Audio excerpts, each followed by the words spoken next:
Welcome back, ladies and gentlemen, to another episode of Please Call Me Crazy, brought to you by Free People Radio and powered by our favorite sponsor, TireGet.com.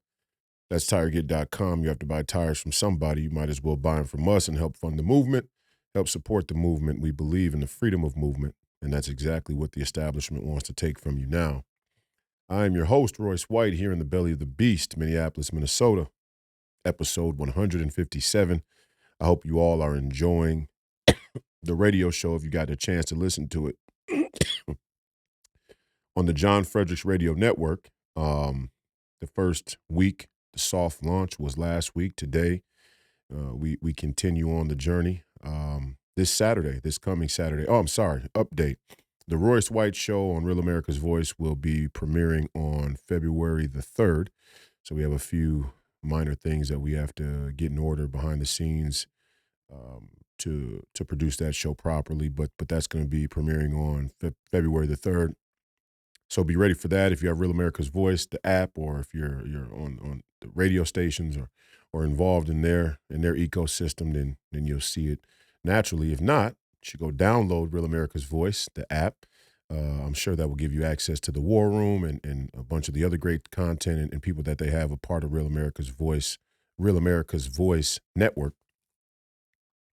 The John Fredericks Radio Show will continue. I hope you're enjoying it. I'm really enjoying the music aspect because I'm an enthusiast. I'm a bit of a music enthusiast. You'll come to know that as the podcast continues. As the podcast continues, there's plenty of musical projects that I've been involved with, production wise, and as a financier, you could say, of sorts, and creatively.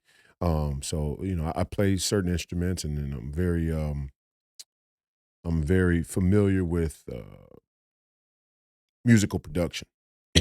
Produced plenty of records and been involved in plenty of projects and albums. So as the podcast goes on, we're probably going to introduce some of the local musical talent here that I've worked with in the past, and musical talent from all around the country, maybe all around the world. Certainly, we get um, a lot of feedback, a lot of messages from people all around the world who have music to offer. I just want to say to the audience that we will be trying to implement some of that going forward. So be aware of that. But I say that because having a radio show is pretty awesome. Um, One of the pitfalls, I'd say, of the internet right now is them not being able to sort out how to monetize the music industry. And I think a lot of music artists feel somewhat cheated as we transition from the CD era to the more digital era, the physical uh, vinyl, and then it was 8-track, and then you had cassettes, and then CDs, and now you've gone almost completely digital. Not that they still don't have CDs, because they do, but we've gone mostly digital when it comes to music distribution.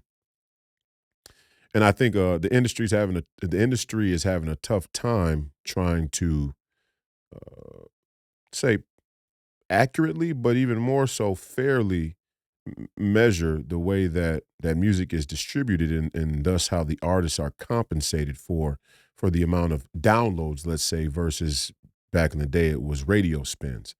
So some of that stuff is still getting sorted out, and part of what's tough about it is we have these new mediums like the internet where I can do a podcast and self-produce it, and I would love to share music because music adds life to almost anything. It's why the best motion pictures have really good soundtracks, and the better the soundtrack, usually the better the movie, because it invokes that emotion with the storyline. And if you had a movie with no music, you probably couldn't even have a movie nowadays. That kind of tells you how much of a necessary component music is to storytelling. So, I would love to be able to incorporate more music into the podcast and just into the content we put out in general. But it's very difficult. It's very difficult. Not impossible, but difficult, because some platforms don't allow you to use music. Some platforms let you use music if you use it or apply it through their platform. For example, if I put an Instagram story up, 90-second reel of something I say on the podcast, they'll allow me to select from their music to put on that reel. If I do it on YouTube, they'll allow me to select from that music to put on that real. But for some reason, if I play the music or if I add the video into the full episode, then it's flagged as copywritten, which is just, I'm not saying neither here nor there. It's just strange. There's much bigger problems with YouTube, mostly that has to do with censorship of saying, what is misinformation and what is true versus what is false or conspiracy theory. That's the main issues we have with big tech. The music is just a small caveat, which I'm personally enjoying the radio show because I get to play the music that I love. And that's personally gratifying for me. So if you get an opportunity, please download the John Fredericks Radio app. If you are in the areas where the radio show is playing on the radio on the actual radio, and you listen on the radio, we appreciate your listenership.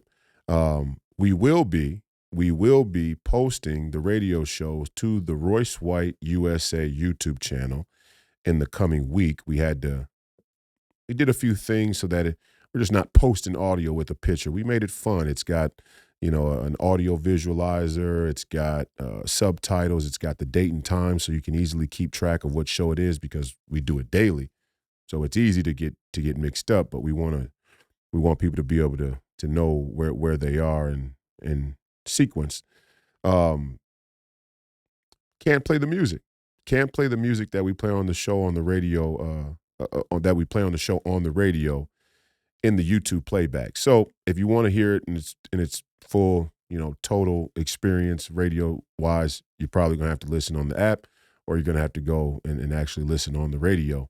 But hey, we have limits. Everybody has them. They got to deal with them.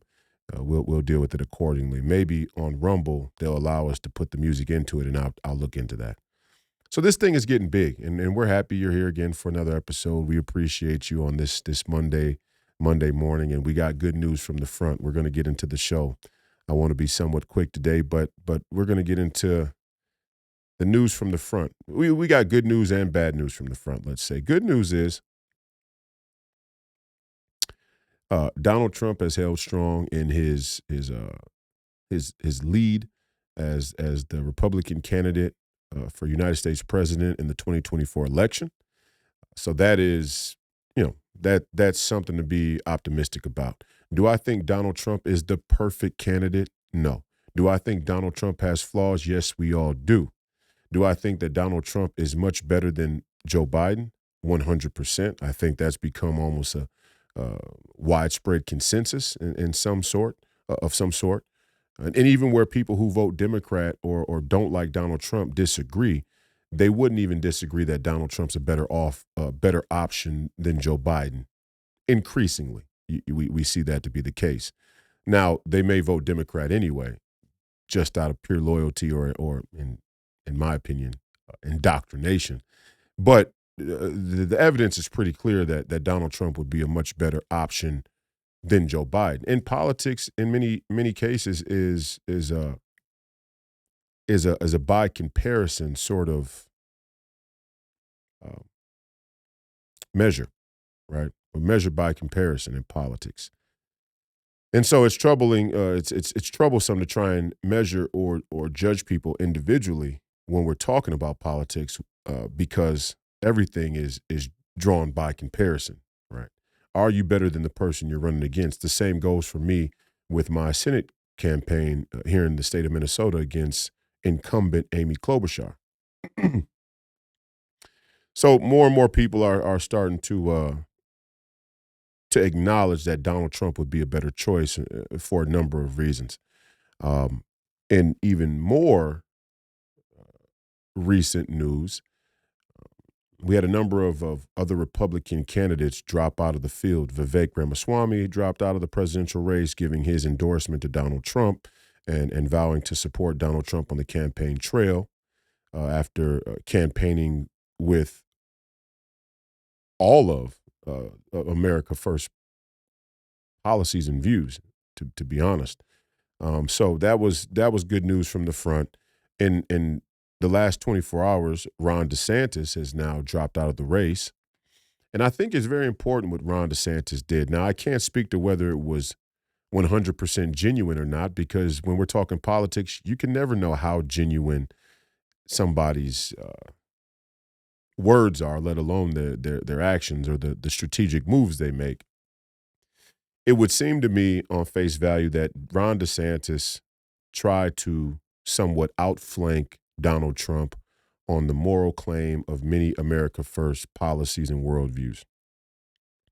He was unable to draw the favor of Donald Trump's base away from Donald Trump. Not that people didn't agree with Ron DeSantis on certain issues, not that they didn't necessarily believe that he was authentic on certain issues.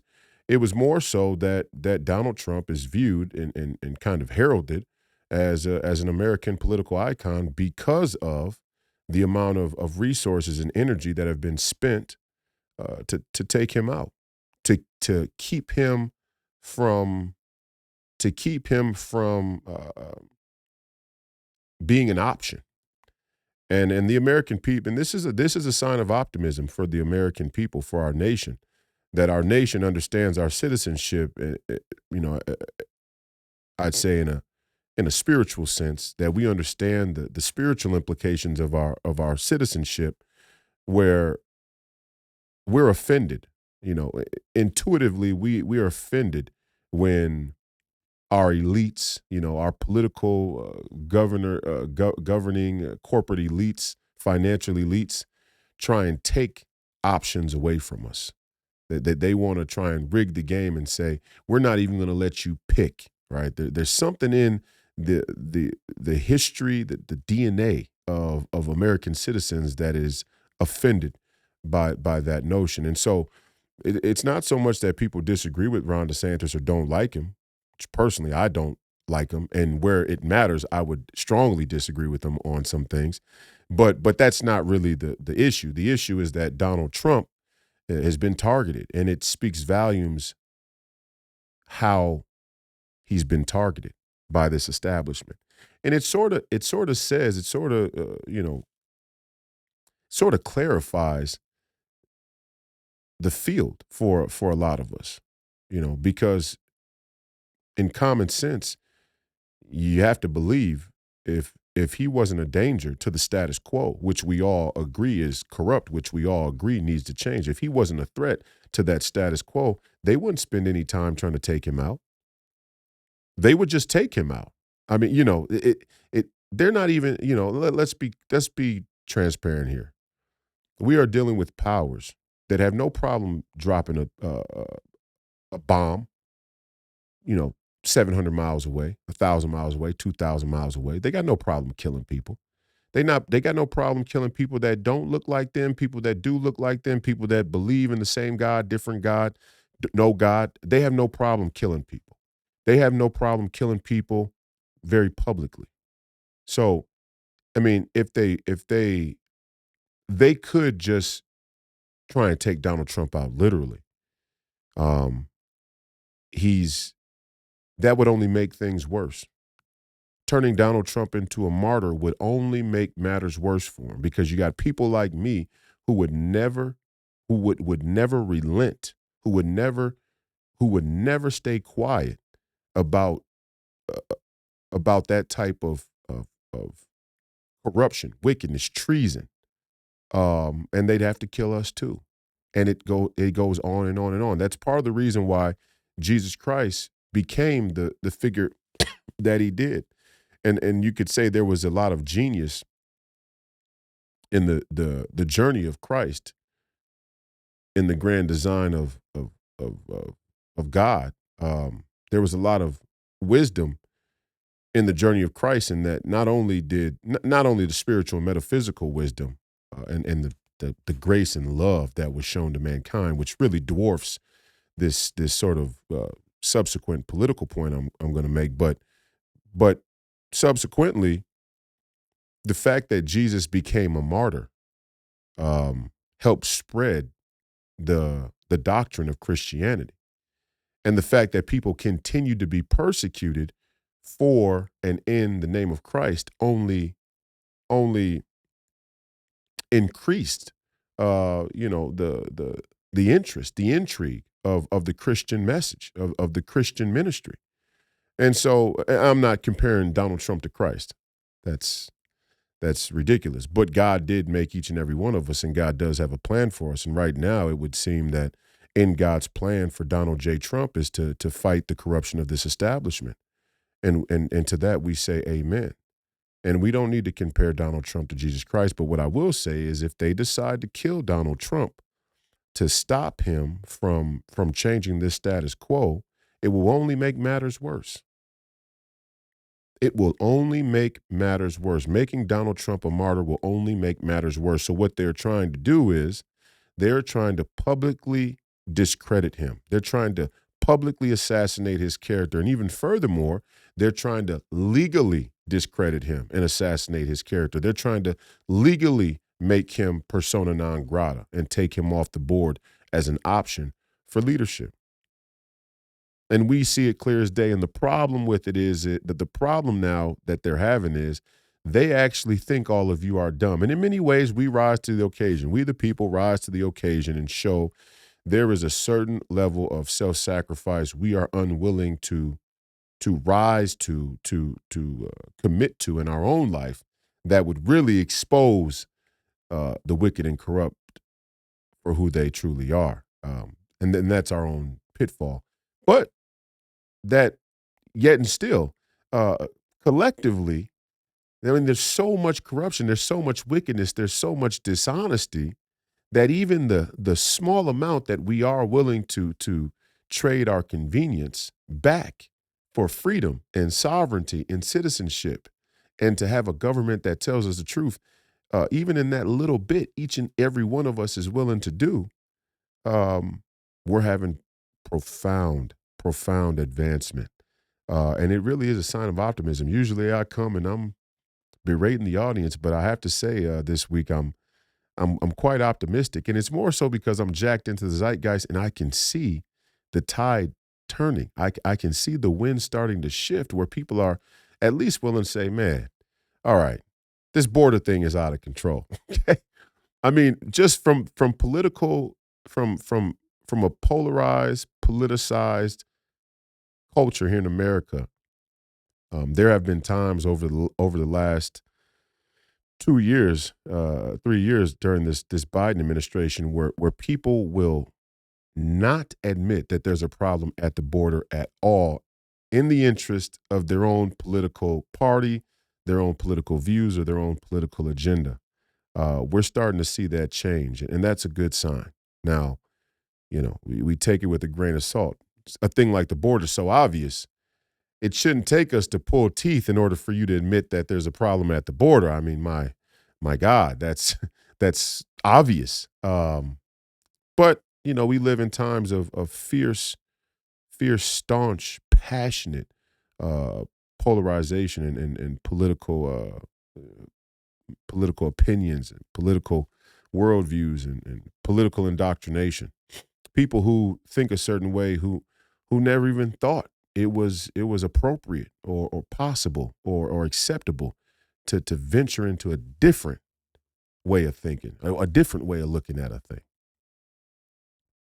And true is same with the Republicans as it is with the Democrats. We call it a uniparty, for example. And they may seem like they differ on certain issues, but where it counts, they are in lockstep. And to that I say, we just saw Mike Johnson over the last couple of days, the last week, pass another continued resolution spending bill, which put up 160, 1 point, I'm sorry, not 160. I apologize. $1.64 billion for a 7 week continuance to the budget. $1.64 trillion. I think I said trillion. I hope maybe I said billion. $1.64 trillion, which would be 21,000 miles in the air. So much money, it's almost hard to even really comprehend. You've never seen that much money in person, and if you did, I mean that amount of money would probably fill up this entire room. It may fill up this entire studio. I'm not even really sure how much money would be if you stacked it side by side, up to about chest high on a human being. Let's say I don't even know how much space that would fill up. Again, mathematically, so you understand from a visual aspect the exponential nature of the numbers we're talking about.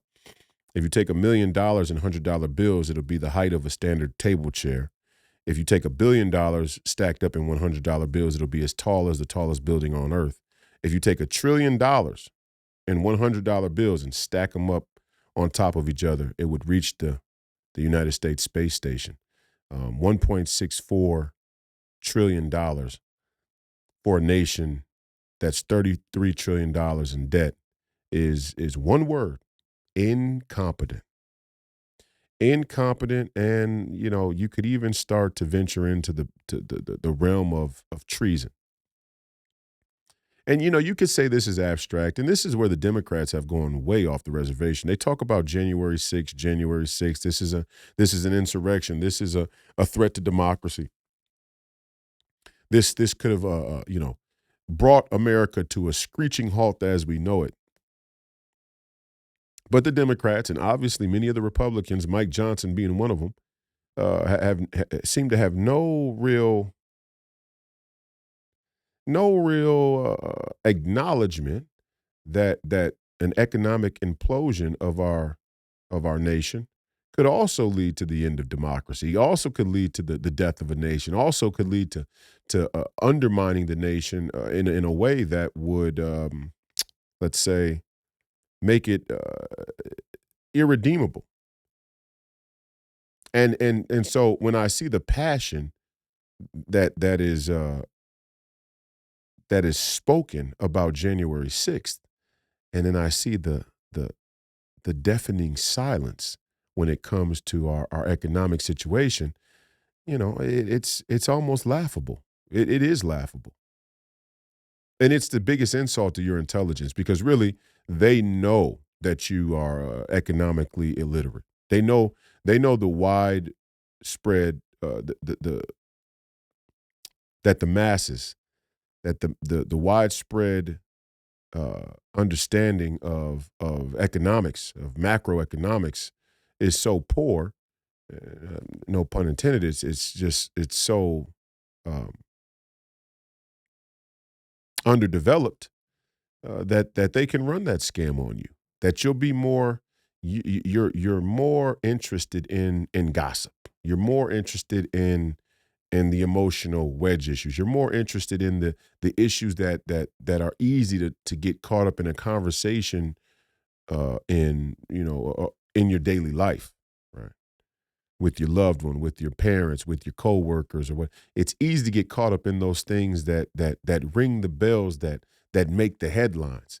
But the money never seems to really make the headlines until it's already too late, right? I mean, in 2009, after the collapse of the housing market, of course, the headline on the Wall Street Journal is, financial crisis. um, but leading up to that, what made the headlines? And the Wall Street Journal is a bad example because they're always at least covering financial issues. That's kind of what they do. It's the Wall Street Journal, but the rest of the mainstream media does a pretty good job of keeping that in the background. They keep it roped off for a particular class, a particular echelon, group of political, cultural, and economic elites, and they hope you're none the wiser, right? And so when we go to pass a 1.64 trillion dollar continued resolution in the House, when we're that far in debt, I mean, they think you're going to be, you're too busy with the NFL playoffs, or you're too busy with a drug habit, or following the latest trend on social media. Whatever pseudo politics, pseudoscience, pseudo politics are permeating in the scientific or academic community that make their way to the mainstream media or the blogs or the podcasts or nightly news with Stephen Colbert or John Oliver. They think you're too consumed with any of that to really care that your political elites just agreed to steal more money from you. And that's exactly what just happened. They are robbing you. They are robbing you blind. They are robbing you with no mask. They're robbing you without a gun. They're robbing you with a pen. Now, the pen that they carry comes with the back of the military industrial complex and the police state, which they also know is so big and powerful and well funded per the pen we're discussing, that it's so well funded. They really don't need to worry about a revolt. They really don't they really don't need to worry about the people rising up and saying no, because if need be, they will they will subjugate you. They will steal from you at the tip of a spear, at the point of a sword, at the end of a barrel of a gun. If need be, they will do it that way. They just don't want to have to. And there's a brilliance to that. And I was saying to somebody the other day on Twitter, you got to understand when we talk about slavery and we talk about wage slavery, when we talk about slavery, many people look at abolition, the abolishment of slavery here or in Europe, as this monumental positive moment in history. And yes, I mean, to free slaves from their chains is always regarded as an uplifting moment for any society, culture, community, nation, etc. Because the human spirit yearns for freedom, and also the human intellect understands the importance of freedom. Made in God's image, we understand that because God gave us free will. Our our consciousness tells us that we have free will. We experience free will in the most direct way. So naturally, there's an importance to freedom that's baked in our divine makeup, you could say. So we understand freedom. We long for freedom. We yearn for freedom. So whenever slaves come out of bondage, it's regarded, it's revered as an uplifting moment in that community, nation, society, civilization's history. But we have to also remember that while one form of bondage ends, another can begin, and another can begin right away. In fact, another could have been planned for us before those chains were ever broken. Here in America, that's what we have. There in Europe, that's what we had. Here in the West, that's what we had. We had a form of slavery that was predicated on sort of racial superiority. Let's say it. I mean, but not even a racial superiority, just more of an elitist superiority. And I always try and tell people to remember the history that the Arabs were a slave trading culture before the Europeans, or they were just as good as the Europeans, let's say. But I would even go back to Egypt, and the Egyptians aren't Arabs, but again, ipso facto, the Egyptians are the sine qua non of a slave trade or a slave taking culture. I mean, that's where our stories in the Bible come from in the Old Testament of the captivity of the Hebrews and the Exodus with the great prophet Moses. Um, so there were all kinds of civilizations that took slaves. The Industrial Revolution certainly helped to industrialize uh, the slave trade or slavery as a global business model, which the British Empire and the Crown were able to lead through their naval superiority. So they controlled that racket, and the thing to remember is that the British weren't the only people who took slaves; they were just the best at it. And it wasn't only Africans who they enslaved. That was just the number one source, so to speak. But there are other people who took slaves. There are black people who owned slaves in America. Okay, there were white slaves in America. There were Asian slaves in America. There were Native American slaves in America. There were Native Americans who owned slaves in America. Okay, so this history is always kind of mistold, let's say, and mistold with great intention. The point is to keep one narrative going down the center of the road as to be able to pull from it whenever you need to justify the corrupt politics we have now, which is obviously, again, let's keep black people voting Democrat. If we can just keep black people voting Democrat by default, we don't have to worry about a change of the status quo because we can always rely on that narrative and their buy-in, and then after the election, hey, of course the greater Atlanta area flooded in 100,000 extra votes for the Democrats, as to we all expect. We're trying to fight that narrative right now. I'm trying to fight that narrative with this podcast, and you're seeing slowly but surely the black community, which is always signaled by the black elite, the entertainment industry, the black bourgeoisie, they're all starting to say in unison, Donald Trump's better than Joe Biden. We'll take Donald Trump over Joe Biden, and that's a sign that's a cause for real concern, because even if they cheat, even if they try to take Donald Trump out, history will always now reflect that Joe Biden had failed in such dramatic fashion that there was a consensus that started to emerge in the black community that we were better off voting for Donald Trump than we were Joe Biden. We were better off voting for the misunderstood, controversial Republican candidate than we were the traditional, safe, default Democrat candidate. So that's a huge problem. That's a huge problem. But my point is, again, about the slave taking nations and the slave trade is one form of slavery ended and another form of slavery began. We ended chattel slavery, bondage, chain slavery, and wage slavery began.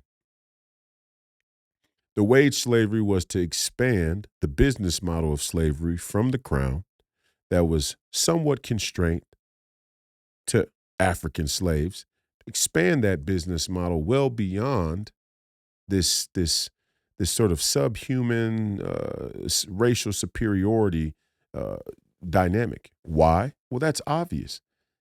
Why would we just slave the you all you purists out there who actually think it's about black and white? You all were caught up on the gravy train of feeling superior based on skin color. But us, the people who steal money, the people who are interested in the financial benefit, the financial gain, the profit, we don't want to just stop there. You all are dumb. You all think that's good enough for your little simple mind.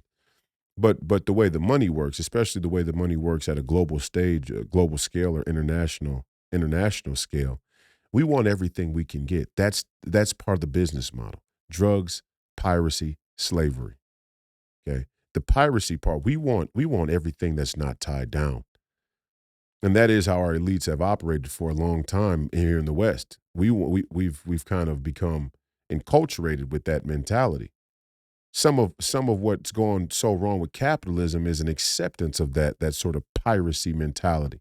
We want as much as we possibly can stuff in our pockets. Well, part of, first off, all money isn't good money. And if you have so much money that you have to stuff it in your pockets and try and run away with it while it's falling out along the trail, along the path, then it probably a good sign that, number one, the way you got the money isn't good, but number two, the state of mind you're in isn't such that you can keep the money, or certainly be righteous with the money. And that last piece is probably the most important. And we certainly failed to maintain a level of righteousness in our uh, economy, in our business, and in the way that we've grown the nation and industrial from an industrial standpoint. But of course, I would trade up. I mean, why would I keep slavery bound to this sort of uh, social difference when I could have all of you be slaves? We'll take all of you being slaves. That's perfect for us. Perfect for us. Black people being, slaves. That's cool. I mean, the whole social Darwinist theory, the whole social Darwinist philosophy, black people are subhuman, that whole deal, that worked good for us. That was cool. That was a good way to get the ball rolling. That was like the seed capital. That was like the seed narrative. The seed narrative coming out of Great Britain in the intellectual tradition of the crown and greater Europe, the British Empire, the seed capital, the seed narrative was social Darwinism. But all of it was just a means to an end. And the means to the means was these are the easiest people for us to justify treating this way. And we can justify it to you all. We can justify it to you other Europeans. We can justify it to you people who are settling in America. We can justify it to you black folks who may have a little affluence in America. We could justify it to you Native Americans who may have slaves too, may have had slaves. We can justify it easily because, hey, I mean, these people speak a different language. They're savages. They're from another place. They're not sophisticated. They don't dress proper. They like Richard Nixon and Reagan were on the call saying they don't even wear shoes. These people from over in this other place, they're not like you. They're subhuman. Well, that was an easy way to kick things off, but that was never the end goal.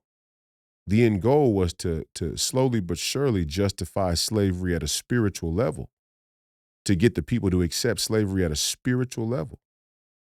And that's exactly what happened. So after we abolished slavery, there began the wage slavery. And now we're going to expand it to everybody who works. Anybody who has a working wage. Anybody who has a working wage who we can tax. Anybody who works, anybody who has a working wage that we can tax, you are now on the slave mill. And you don't see it that way because, there's sort of this illusion of freedom that we've created around the ability to work, have money come to you, whether we take a big portion, a reasonable portion or not through taxes and other means, but have a portion of money come to you and allow you to be able to do whatever you want with it. But there's only so much you can do with it. And that only so much you can do with it is regulated by us. It's overseen by us. It's dominated and controlled by us. And I'm not making an argument for Karl Marx here. But what I'm saying is the people like Karl Marx certainly knew to draw upon the economic uh, uh, the economic scams of cultural elites, the emergent economic scams of cultural hierarchies, political hierarchies, economic hierarchies. He knew to draw on that scam right away to have the most runway for his secular beliefs, which is really what Marxism was, which is really what Marxism did. If you don't understand that, then you don't understand how the three-card Monte works. You don't understand the overlay for the underlay. You don't understand the three cups in the ball trick. Okay. The reason why there's three cups is because one cup is meant to add an extra source of distraction, an extra source of perceived choice. Three-card Monte, right? So, it's yeah. Does Karl Marx make a great point about the what seems to be an emergent um, unequal distribution of wealth and resources that's predicated on, you could say, the the ability for one to dominate another and thus multiple of other people in order to rise up hierarchically and sort of entrench themselves in whatever that accrued power is. Yeah, of course. That's a reality. I mean, that's just based in good sound historical evidence. The question is, what was Karl Marx's motive in saying it? Was it to make sure that everybody prospered, that people had a better way of life, that people had a better standard of life, quality of life? I doubt that. I doubt that because if you're going to say it, first of all, it kind of falsifies itself on itself because if you make the claim, that these economic hierarchies are almost inevitable, then obviously the remedy would be to give people some source of belief or existence, in our case as Christians, faith, to rely upon to see the value of their life outside of the material world, outside of their material wealth or their material success, so to speak. Which is why I've told you from the earliest days of the podcast that Marxism was a reduction of the human existence down to material. Marxism is radical materialism. And any political world, any philosophy that looks at the human existence disconnected from the metaphysical or from the divine or from faith is a radical materialist worldview. I don't care if you're black. I don't care if you're white. I don't care if you're yellow, brown, green, clear. Doesn't matter to me. If you separate the human existence from the divine, from the metaphysical, from faith, you have made it a radical materialist existence. And there's only one outcome of radical materialism: self-destruction. The only sure outcome of radical materialism is self-destruction, is the destruction of oneself or the destruction of others, which in turn ends up being the destruction of self anyway at a certain point. Um, so, yes, we overcame slavery, but we've entered into wage slavery. And I tie this back to the continued resolution. When they pass a $1.64 trillion bill, what they're telling you, the American people, is we've provided you a level of convenience, a lifestyle of convenience so great, so grand, so fulfilling, even if superficially, that the superficial is become so good, so well masked, so hidden in what you would think is valuable. We've done such a good job. We can steal your money and tell you it's for your own good. We can take your money and tell you it's for your own good. And you all should be offended by that. You all should be greatly offended by that. I'm offended for it. I'm offended by it for you. It's one of the main reasons I got involved in politics.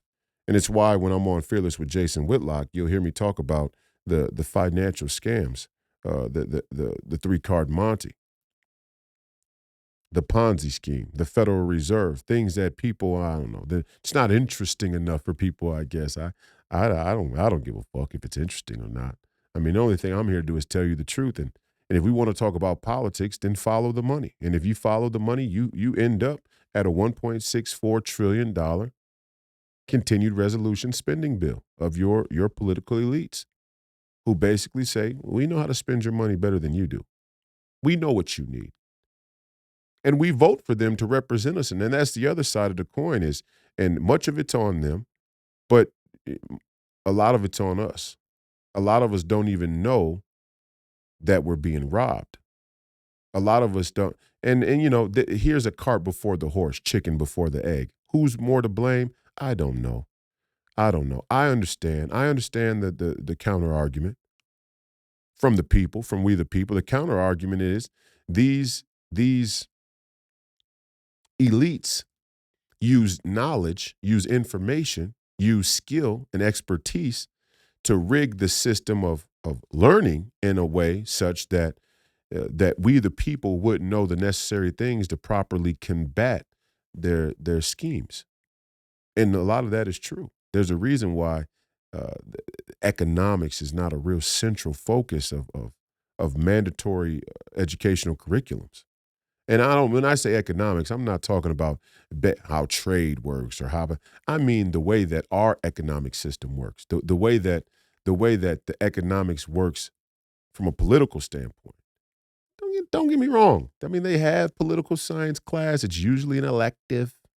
They have economics. It's usually an elective, right? It's not mandatory. It's not mandatory from a young age. Every year, American citizens should have 3 classes.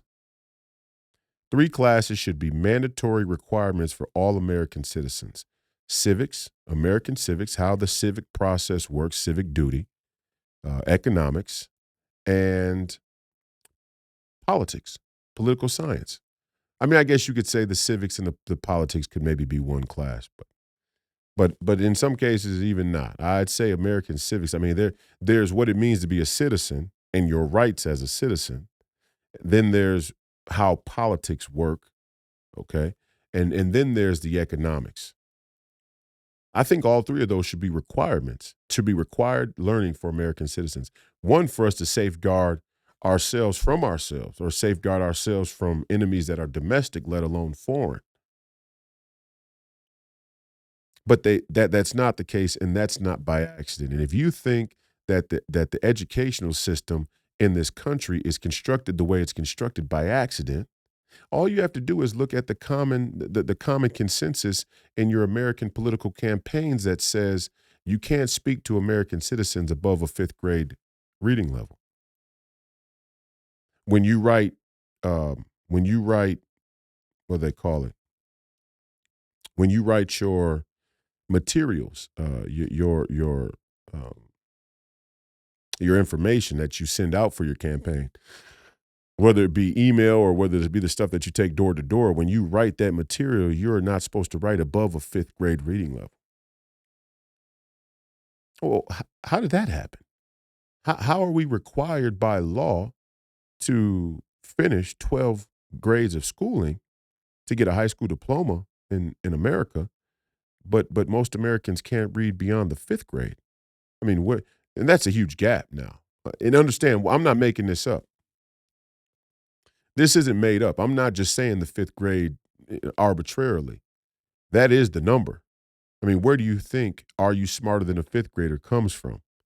I mean, it's basically them mocking you. It's the mainstream media industrial complex mocking you because their overlords, the mainstream media industrial complex, are the same people who set the educational curriculum through the politicians they put in front of you to elect. So they know what the average reading level is of your American citizens.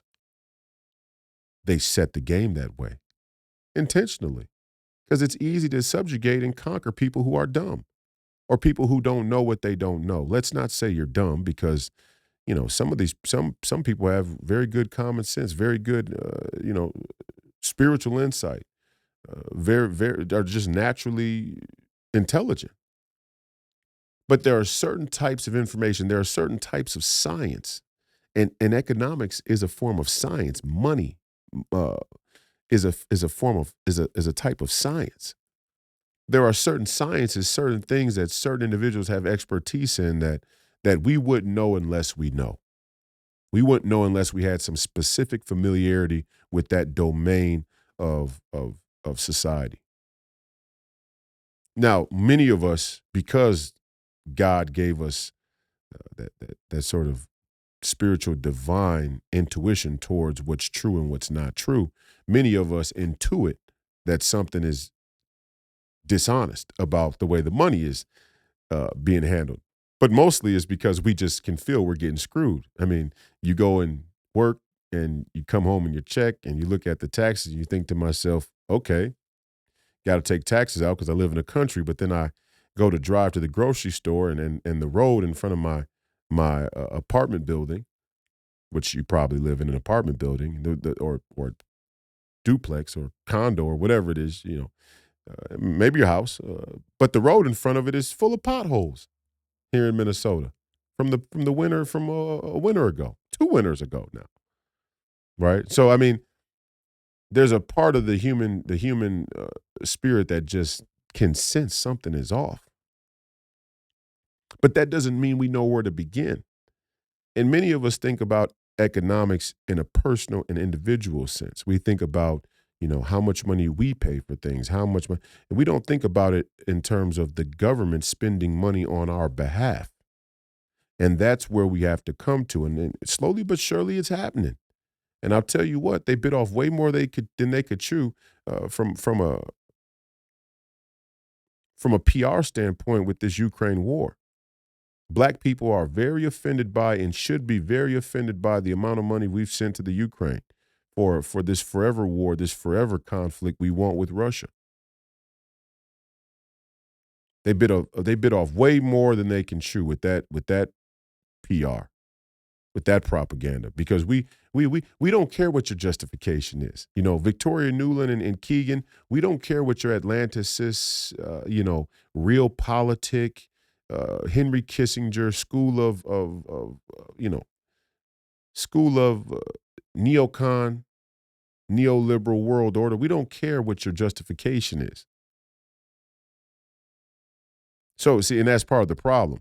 In one sense, you want black people to vote Democrat blind by default.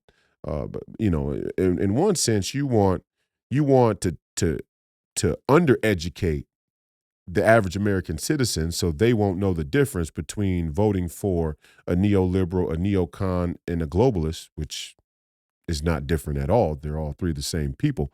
You want to keep the people undereducated, but then you want them to understand your esoteric, your esoteric justifications for war.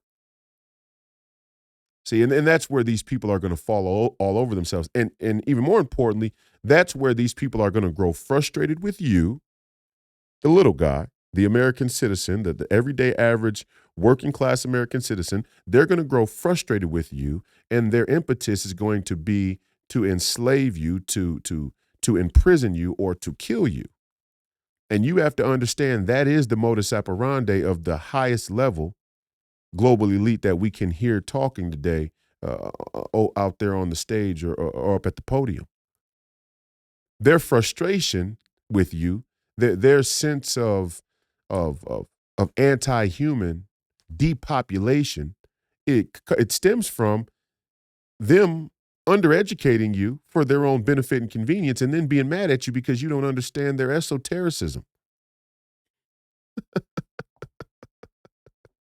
And the NBA said I was too smart for my own good. They may have been right. In the long run, we'll see. I think God's smarter than they are. But hey, I'm just a I'm just a crazy black guy from Minnesota running MAGA for United States Senate. They say I need $50 million. I say give me a fucking break. If we need $50 million to win these elections, that means we've done a poor job of telling the people what they need to know. And that's all I'm here to do. Let the people choose. Let's have a vote. Let's have an election.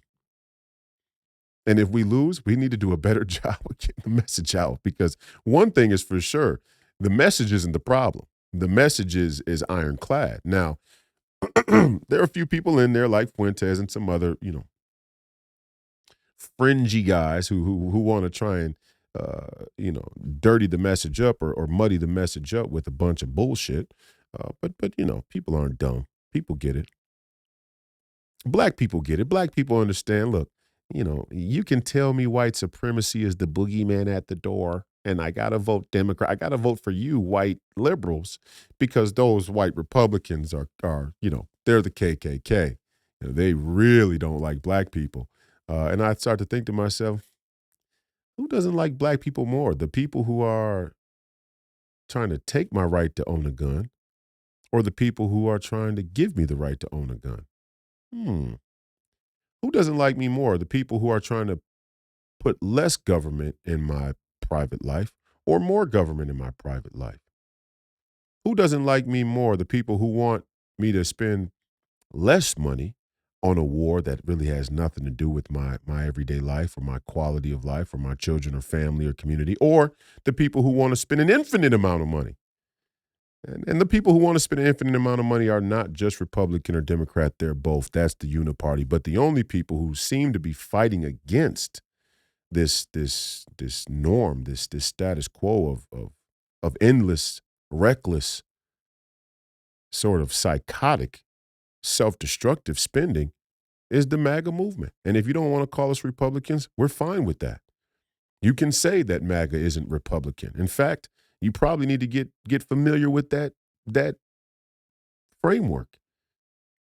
But they'll call me Republican anyway, because to them it doesn't matter how the propaganda shakes out. To them, no matter how the propaganda shakes out, they're relying on the fact that you're only slightly interested in the details anyway.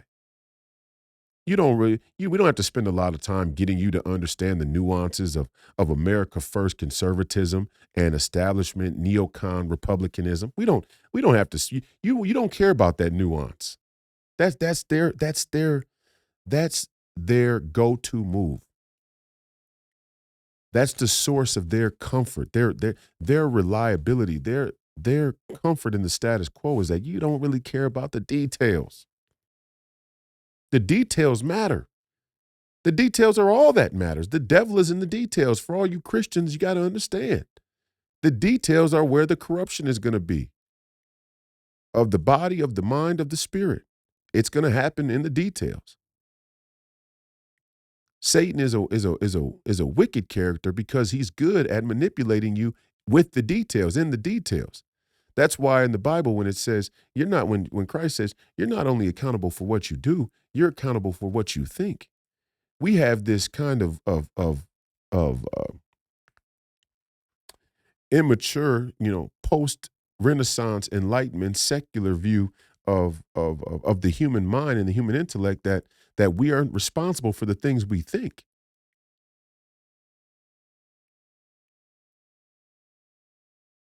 What you think is who you are in many cases. Now you can fight that. That's not the be all end all, but you damn sure have to be responsible for the things that you think, let alone the things you do. And so they're counting on you not to be detail oriented. That's how they want to run the scam. That's how they've been running the scam. You won't look at the details. You look at a Mike Johnson and you think, oh, here's some Republican guy from the, from Louisiana, from the Bible Belt, so to speak, that the MAGA people chose.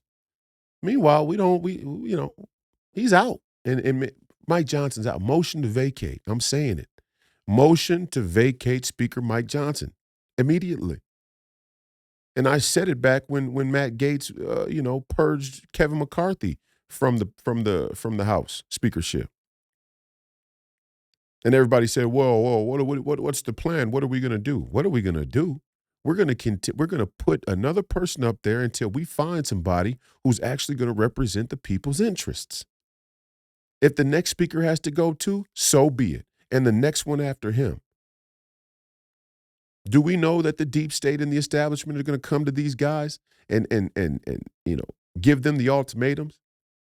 Hey, we got 10 years of you looking at gay porn, and if you don't play along, we're going to expose you to the world or to your wife or to your family or whatever the case may be. And maybe the evidence that they bring against maybe the evidence that they use to blackmail is authentic, maybe it isn't. With how crazy technology has gotten, we don't even know if the evidence people are using to blackmail is even true. I could easily go to you, and if I can get you to believe that the public will believe my story, that's just as easy to blackmail you with uh, as if you actually did it or not.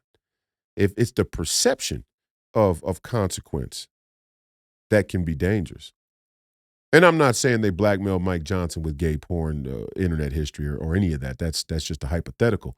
But my point is, he definitely has went with the establishment on many of the things he said he wouldn't. And he got up there when he was vying to become speaker, and when he came out of nowhere to become speaker, which was strange in and of itself. It kind of suggested a sort of kingmaker in the background at work, but he came out of nowhere, became the speaker. He talked about all these things he was going to stand for and do. And as soon as he got in the seat, in the blink of an eye, overnight, he starts shilling for the establishment and going with the status quo. And nothing more important, none more obvious than this continued resolution bill, $1.64 trillion for a 7-week continuance. Slavery, economic tyranny, economic imperialism. $800 billion out of it goes to the military, the Victoria Newlands, the Bob Keegans of the world. Let's fight a war with Russia. Russia. It's ridiculous. It's absolutely ridiculous. The Ukraine's lost the war in Russia. It's over. What we got to decide now is how are we going to deal with Russia going forward? How is Russia going to deal with the rest of Europe? Because to be quite honest, We're not European, and the Europeans can say Vladimir Putin's going to keep coming west. Look, Great Britain and Greater Europe has been fighting a war with Russia for a long time. And for part of the time, the Europeans have been able to fend off Russia. And sometimes Russia's been able to, fend off Europe's incursion on there. And it's back and forth and back and forth, okay? Poland better get ready. I don't know. I don't know what Vladimir Putin plans to do. I'm not in the business of crystal ball predictions. I don't know what he's gonna do. I really don't. What I can tell you is once you enter into the fog of war, you're in the law of unintended consequences. Anything could happen. Do I think he'll go further west? I don't really think so. I don't think that's his ambition. Vladimir Putin's not a very young man. You guys got to realize, okay? I think he felt like he had to take a stand on the Ukraine because it's right on his border. I mean, right on his border, immediate border. Two countries over, I'm not so sure he's as interested. But maybe. And America has to figure out what line they're going to draw and how and what that conflict actually could look like. They can tell you they're war gaming that out. I don't think so. The Ukraine is a disaster. The Middle East theater, the Afghanistan Iraq theater was a disaster. Testimony from countless number of veterans from those tours continue to tell us just how how much went on that we couldn't have predicted. Um, so I mean, eh, who knows what's going to go on? Who knows what's going to take place? I don't know. I don't have a crystal ball. But what I do know is the American taxpayer has the right to decide what's important for them and their future. We have that right. We demand that right. We should expect that right. Right now, you got a bunch of elite who think they know better than you. They know better. They know how to spend your money better than you do. You don't understand. You don't understand what it means to hold the Russians off, to hold the Russians in check. You don't know what it is to keep the Arab world in check. You have no idea the enemies that are out there and what they want to do to you. You sleep comfortably at night because people like Mike Johnson and the Joint Chiefs of Staff or whatever other military generals, we know how the world really works. So you continue to just give us your money and give us your confidence and pray for the best. That's not American. That's not American citizenship. That's not how our founding fathers uh, you know crafted this thing. I can speak about Nikki Haley in the same vein, right? Nikki Haley the same way, right? I was thinking about Nikki Haley the other day. Excuse me, I'm sorry to yawn. I was thinking about Nikki Haley the other day, and it dawned on me. Nothing says globalist more than giving up your seat, resigning as a governor, as a sitting governor, to become the U.S. ambassador to the United Nations. There is nothing that screams globalist. There is nothing that screams cosmopolitan more than giving up your seat as a state governor to become the ambassador, the United States ambassador to the United Nations. This tells you that our sense of governance is too global. Your job as a state governor to uphold the boundary between the federal government and the rights of your citizens, your state's citizens, is the highest form of duty you could have in this country. And increasingly, as we saw with Ron DeSantis, but other governors as well, many governors are going to be called upon in this chapter of American history to hold the line between the federal government, the grandiose federal government, and the residents of their state, the citizens of their state. I was just thinking about that with Nikki Haley the other day. Nikki Haley. And oh, by the way, if you still think that race doesn't matter, now Nikki Haley's played the race card. I don't know if you've seen that clip, but Nikki Haley played the uh, you know, I didn't answer the question the I didn't answer the question right about the Civil War and slavery. So now I have to go back and and say that I know what it's like to be teased for being brown. I know what it's like to be a brown person who gets teased based on racism. And to be quite honest, when I see Nikki Haley, I don't see a I don't see a black person. I don't see a brown person. I don't see an Indian person, to be honest. I mean, in a contemporary sense where you're like, man, that person's so Indian looking. Look, I live in Minnesota. We have a prominent Indian community here in Minnesota, and many of them are big supporters of me. I'm very big supporters of Modi and the nationalism there in India. Do I agree with everything? No. Do I think India's perfect? No. They got huge problems with their population and the caste system, culture, and whatnot. We know the history there.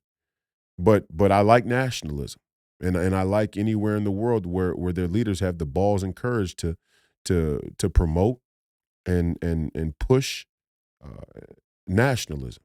You know, protecting the interests of their citizens. Citizenship is the key word for the America First movement. But regardless, when I look at Nikki Haley, I don't see an Indian person. All I see is a neocon.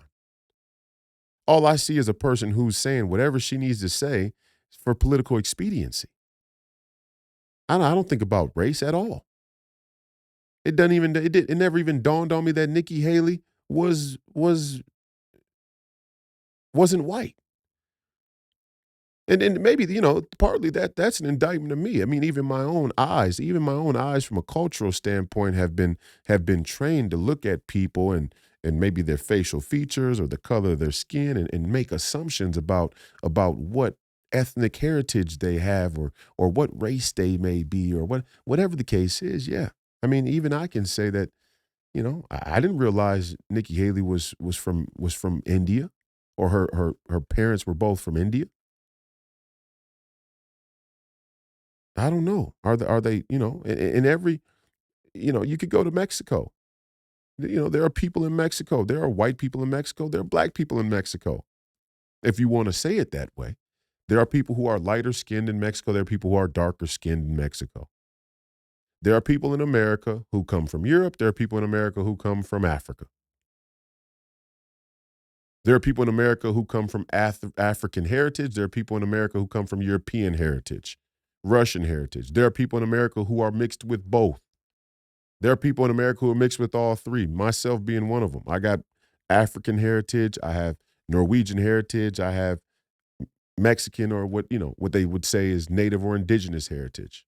Mexico the same way. India the same way. England the same way. I mean, so this is where the conversation about race and ethnicity and nationality often get confused. Remember a couple episodes back when I was talking about Afghanistan with Professor Penn and 9/11 and Osama bin Laden. People think that he was Saudi, and yes, he was a Saudi national, but he was Yemeni ethnically, right? I mean, his people were from Yemen.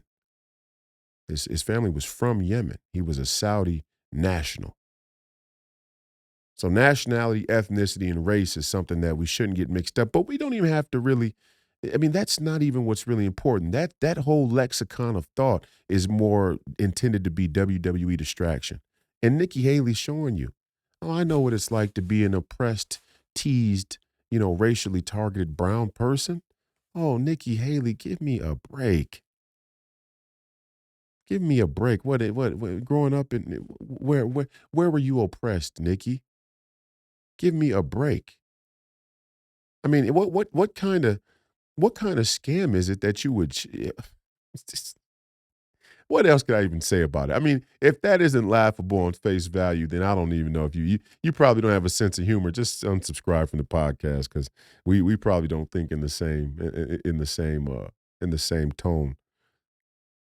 But I mean, it's just hilarious to me to see I almost thought it was AI. I actually, when I first saw the video, I thought it was AI. I thought it was AI generated. Because I couldn't imagine that Nikki Haley would be so dumb, and even more so, her campaign would be so dumb to answer the controversy of the Civil War question with the race card. with the I'm Indian, so I know what it's like to be racially, you know, to experience racism. Incredible. And I'm not saying that she didn't experience racism. I'm just saying it's a funny card to play. It's a funny card for a neocon globalist to play. But again, it's not shocking. And it kind of reveals who Nikki Haley is. And so, I'm just taking you through the paces of how to critically think about certain things, even something as casual as that. But it really was revealing because again, what does it say that you would give up your seat, your duty as a state governor to become the United States ambassador of the United Nations? Nothing says globalist like that. Nothing says a profound lack of of of of patriotism. Now, some people could make the case, oh well, the United Nations and representing our country and world stage is an important patriotic duty. Is get the fuck out of here. United Nations is a scam. That's the whole point. Not only did you give your seat up as a governor for some cosmopolitan job, but the organization is a scam. The United Nations is a scam. Now, this episode may be taken down for saying that, but I truly believe that the United Nations is a scam, and that's why I played Muammar Gaddafi's speech last Friday again for the third time. At the United Nations in 2009, because despite what you think about Muammar Gaddafi, despite what you how you see Muammar Gaddafi in his life, what you can't deny is that he systematically dismantled the myth of the United Nations and how it functions in that speech. I mean, and you could just feel the unrest in the crowd. He systematically went point by point with how the United States Charter was written, how it functions, and what the results have been over the last 60 years. From wars to assassinations to the general structure of the Security Council and the agreements that come out of it, he just dismantled it. And what I come away from thinking is the United Nations is a scam. Anybody who would give up their civic duty, their patriotic duty to their state to be a part of some traveling cosmopolitan, fugazi like the United Nations is exactly is Nikki Haley. Is somebody who is just talking for a political expediency, saying whatever she needs to. None of it seems genuine. And when her back's up against the wall, after all things are said and done, she plays the race card. It's the Republican presidential candidate. Nikki Haley playing the race card was not Nikki Haley playing the race card um, was not something I saw coming. That wasn't on my 2024 bingo card. That's pretty funny, guys. I hope you got a kick out of that. But Nikki Haley's candidacy in general is a joke, and the fact that any Republican out there would vote for Nikki Haley is a symptom of is a sign and symptom of everything that's wrong with the country. The Republican Party, the conservative movement has failed to uphold the basic integrity, the basic intelligence and integrity that we the people need from the Republican Party, from the conservative movement. We need that sense of integrity and intelligence, and Nikki Haley as a viable option is so far from that it's almost scary. But there's one thing that she's very, very solid on. There's one thing that you can rely on her for, and that is military industrial complex. She is a shill for the military industrial complex. She loves a $1.64 trillion continued resolution spending bill with an $800 billion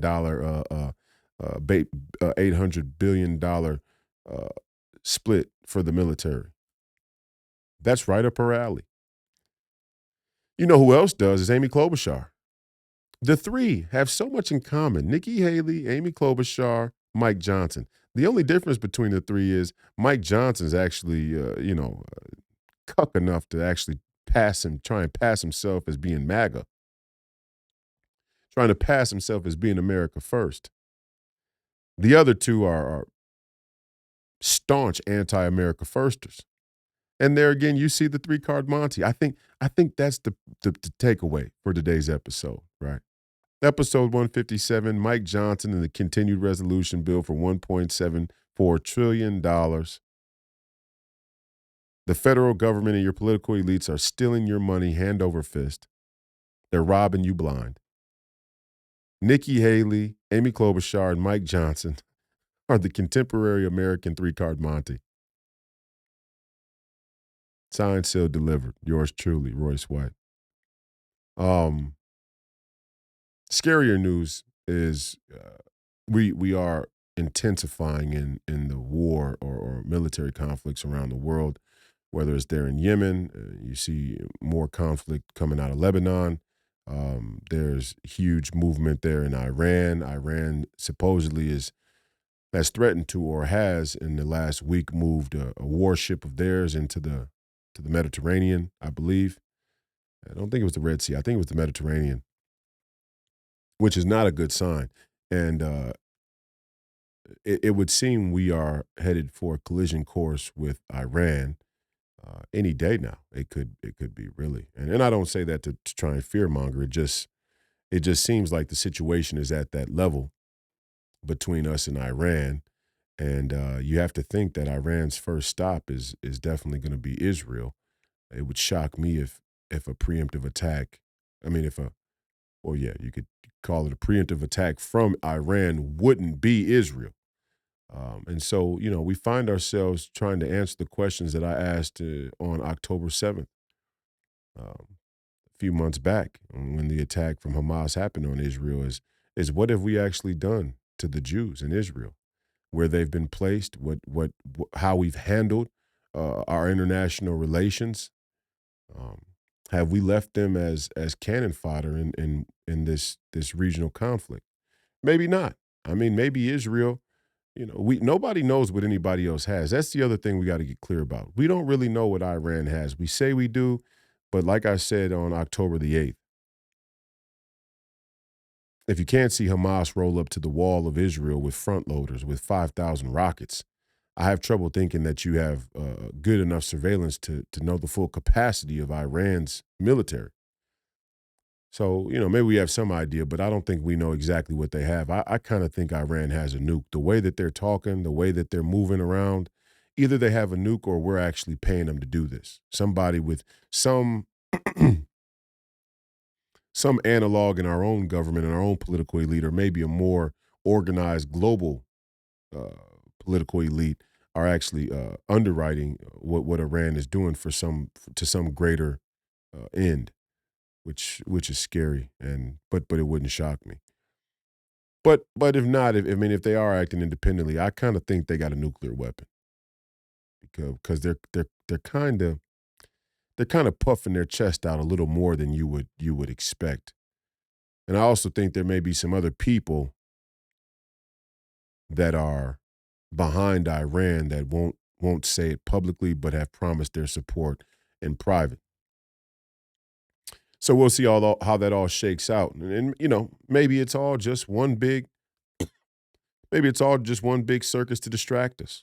Maybe it's all just one big circus to justify everybody involved, each party taking more money from their people to justify war, a war machine. We don't know. We don't know. But what we do know is America and the United Kingdom in a joint effort are exchanging military, exchanging missiles and other things with different people there in the region. So the intensity is up another notch. Um, what we can't say is how it'll shake out. What we can say is we know it's going to be used to justify spending more money. And all I want the American people out there to really understand is we may have to fight a war. That may be fighting a war may be necessary. But the question is, to what end? What'll be the end result of whatever we fight and die for? So This has been another episode of Please Call Me Crazy, brought to you by Free People Radio, powered by our favorite sponsor, TireGit.com. That's TireGit.com. You have to buy tires from somebody. You might as well buy them from us and help fund the movement, help support the movement. We believe in the freedom of movement, and that's exactly what the establishment wants to take from you now. I'm your host, Royce White. This is episode 157.